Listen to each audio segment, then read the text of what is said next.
And with us on the line from Tampa is Greg Auman, who covers the Bucs for Fox Sports in Tampa.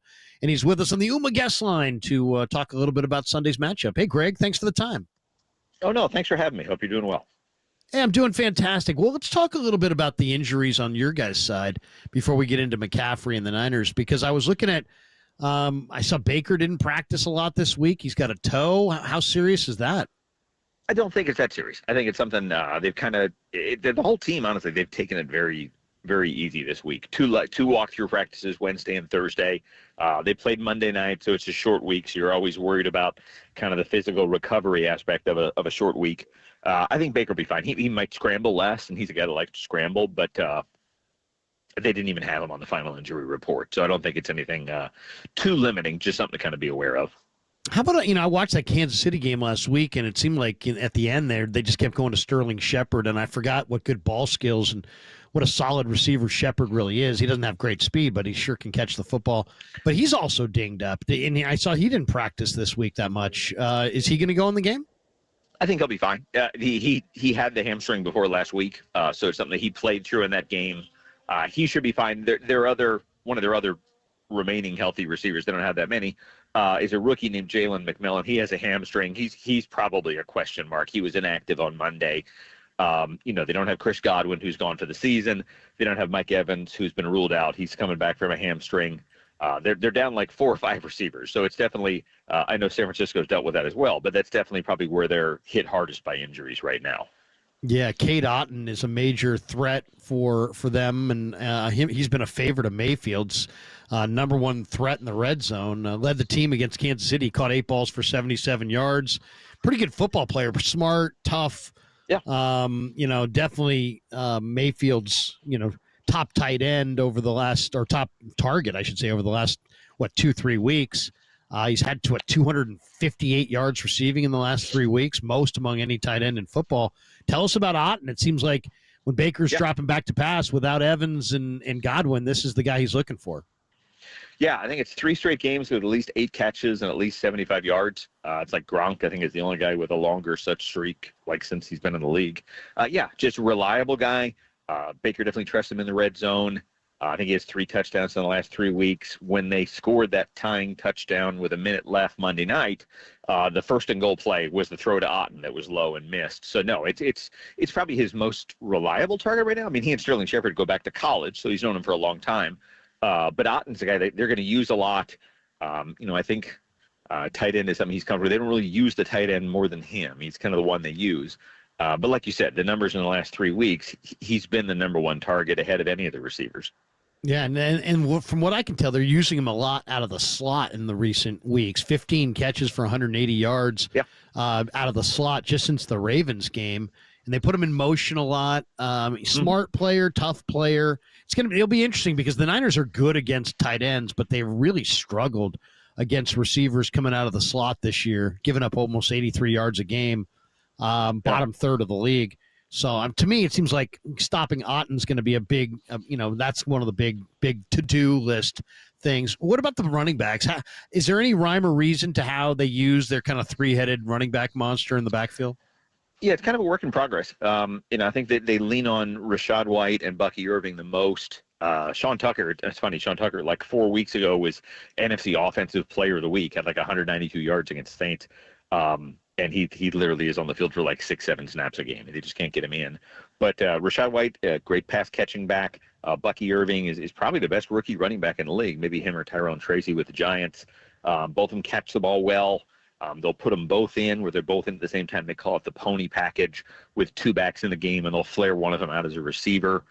So this is a first-year offensive coordinator here, a guy named Liam Cohen, who was with the Rams for a bit. So I think he knows the San Francisco system pretty well.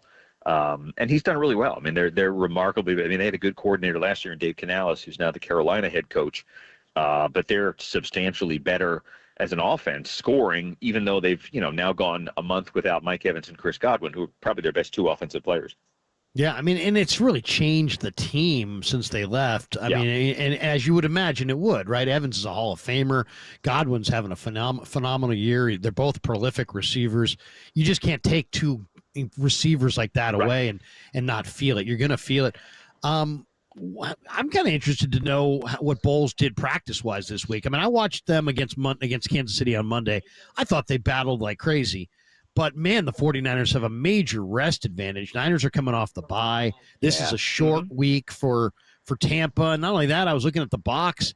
I didn't realize it, but Tampa's defense logged 83 plays and over 40 minutes of field time in that game Monday night. How much are they going to have left on Sunday in the gas tank? That's definitely the question. I mean, their defense has really struggled. Third down, they gave up 12 third downs. I mean, Kansas City's a good offense, don't get me wrong, but they gave up 12 third downs. They're giving up fourth downs on defense. They've really taken a step back. I mean, they're a bottom 5 defense by most of the metrics. They've had their share of injuries. They're not really all that shorthanded right now. They're missing a cornerback. So their second quarterback, Zion McCollum, they're probably one of the best cornerbacks in football this year, at least by the grades. But the opposite corner, the second corner, has been a real problem. They've had 2 different guys they've started there, and it just hasn't really taken. So, middle of the defense is solid. Obviously, Levante David's been there for a long time. Up front, their defensive line, Vita Vea's huge, mammoth nose tackle, had 2 sacks on Monday night. They're kind of a work in progress on defense, and this is not the kind of team you want to try and get better against. But for them to be sitting at 4-5, going into their bye week, it's a world better to be 5-5 at your bye and coming off of a nice home win than it is to have lost 4 in a row and be staring at 4-6. The rest of their schedule after the bye, the last 7 games is really easy. They've got 5 teams in their last 7 that are 2-7 right now. They get the Panthers twice. They get the Saints. They get the Raiders. They get the Giants. So they really will have a chance to make up ground. You just don't want to dig a bigger hole than you need to before you get to those last 7. Greg Auman with us, who covers the Tampa Bay Bucks for Fox Sports out in Tampa. He's with us on the Auman guest line as we look ahead to Sunday morning. Niners and Bucks, and it's a huge game for both teams. The Niners win it. I think they have a 66% chance of making the playoffs. If they lose it, it's like 33%. But then I looked over at Tampa's side, and it's kind of the same type thing. If they win this game, they've got like a 43% chance of making the playoffs, and if they lose it, it drops to like 22 or 23%. So this is a major pivot point game for both these teams, and I expect that the intensity in this game could be pretty ratcheted up because of that. How would you describe the defensive staff here? Because we know Bowles is the guy, right? His exotic blitzes, and he's the defensive guru. But he's got 2 defensive coordinators listed as co-coordinators, Casey Rogers and the former Steeler backer Larry Foote. How do they divvy it up, or is because Bowles is on the sidelines? He's not up in the booth. Yeah, Bowles is the head coach. He's the play caller. It's really on him. I think they've both worked with him for a long time. Casey Rogers was his DC with the Jets. Larry Foote was with him in Arizona. They've both been in for a long time. So they're largely extensions of him. So they're both involved in the game plan, but it's still Bowles' defense. He's still calling it himself during games. Like you said, very aggressive. They work a ton of nickel, a lot of exotic blitzes. They'll drop defensive ends, defensive line, and pass coverage. They'll blitz the safety. Antoine Winfield's a really good blitzer. They'll blitz a nickel. Tyke Smith, he's a rookie out of Georgia. I think they really try to go a lot of different looks. Brock Purdy is a guy who's seen everything, handled things really well. So it's tricky trying to figure out a way to throw him off and get him out of a comfort level. That they're not very good at getting pressure with just their front 4.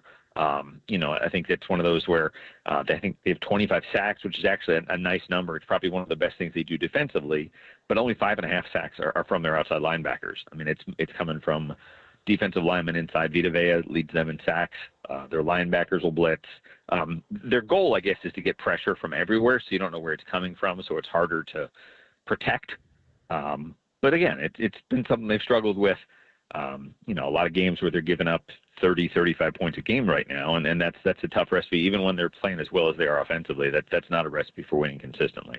They love to blitz their DBs. I saw they have the 3rd highest rate of defensive backfield blitzes, 18% in the NFL. Yeah. And frankly, Brock Purdy has struggled against defensive backfield blitzes this year. He's got a 13.0 QBR, which is dead last, 32nd in the NFL in situations like that. So I would imagine Bowles is going to send some DBs at him. But, I'll tell you what's interesting to me is that, I look at that defense. I know Levante David. I know Antoine Winfield, Vita Vea, Kalijah Cansey. There's some good players there, some really good players. And yet And I know, the head coach is a defensive mastermind. They've ranked in the top three in loading the box, 4 seasons in a row. This year they play like 56% of their snaps defensively with a loaded box, but they're not necessarily stopping the run. Despite the fact that they load the box, they're giving up like 4-6 a carry, fifth highest in the league when they're loading the box. And the Niners, on the other hand, here, the 49ers have done well. They ran, I think, 5-2 a carry against loaded boxes. So why the struggles on defense when you see, name caliber players on all three levels? Yeah, that's a big question here in Tampa. I mean, they were the number 7 scoring defense in football last year, and they have most of it back. So, I mean, it's just a lot of they talk about communication errors. They talk about missed assignments. I don't think they've been a very good tackling team this season. And the problem when you get as many injuries as they've had, I mean, they're down a corner. They were down Antoine Winfield for a month. Vea's missed games. They've missed a lot. And when you get dinged up like that, you're hesitant to have too much contact and too much tackling in practice. So like this week, walk through on Wednesday, walk through on Thursday, that's not a week where you really expect them to suddenly get better at tackling. They're not hitting anybody. So it's a kind of a balancing act between not trying to make things worse and get yourself hurt in practice, but making sure they're getting right and doing things the right way and fixing the problems they have on defense. This Sunday will be a good mark for either get things right and keep them competitive in the game, or it could be one of those where they don't, and it's a real problem, and there'll be a real negative trend going into that bye week if they've lost 4 games and 5 out of 6. It'll read a lot like last year when they lost 6 out of 7 in the middle of the year. They say teams take on the traits of their leaders, and I do kind of believe that's the case sometimes, not always, but sometimes. And Brock Purdy, if you want to call him, he's one of the Niner captains. Let's say he's one of the leaders on the team. He's a humble, hardworking, put your head down, aw shucks, never incite anybody. He's never going to light up anybody's, talk show or article with any kind of big time quote. He's very kind of humble and down to earth, low key guy. How about Baker? I mean, Baker's done a lot of commercials. He's thought to be kind of brash, a little bit cocky, but he's a winner and he's a great competitor. Has his personality rubbed off on this team? And if so, what are those traits? No, absolutely. I mean, this is one of those where, it's not an easy thing to take over a team from Tom Brady, with all the expectations that come with that. And that's who Baker is. I mean, he is, I don't even want to say confident. He's a cocky guy. I mean, he will let you know. So, I mean, he's going to talk trash with opposing linebackers, opposing defensive linemen, will put his head down and put a shoulder into somebody trying to get a first down. So I think they've really taken to that. I mean, I think Brady obviously is a legend and commanded a different respect for a different reason when he was here. But I think in terms of kind of being an everyman and being somebody who will run in warm-ups with the offensive line and the defensive line and hang with those guys, he really has done a good job of making this his team and kind of branding this as his team. He was in a rough spot when he got here. He'd been with 3 teams in a year, bounced by Carolina, barely was with the Rams for a couple weeks. And for him to come here, take over, came in on a 1-year, $4 million contract. Now he's on a 3-year, $100 million contract. So he's kind of reset himself as a guy that was a number 1 overall pick and was a Heisman winner and is a leader on the field, and just kind of had a couple of years there where you forgot it as he got hurt and he bounced around, and now he's back to where he wants to be.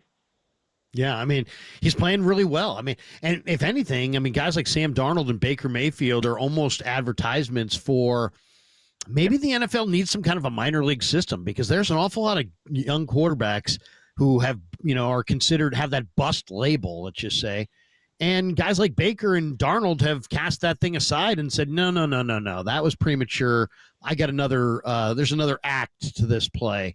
And I don't know. That's it. To me, it's impressive. And it kind of makes me wonder, what does Mac Jones have left? What does Zach Wilson have left? What's the future of Justin Fields or Trey Lance or, Trevor Lawrence even, or, any of these guys that are kind of struggling as young players, Jameis Winston. I mean, what's the future look like for a lot of these reclamation guys?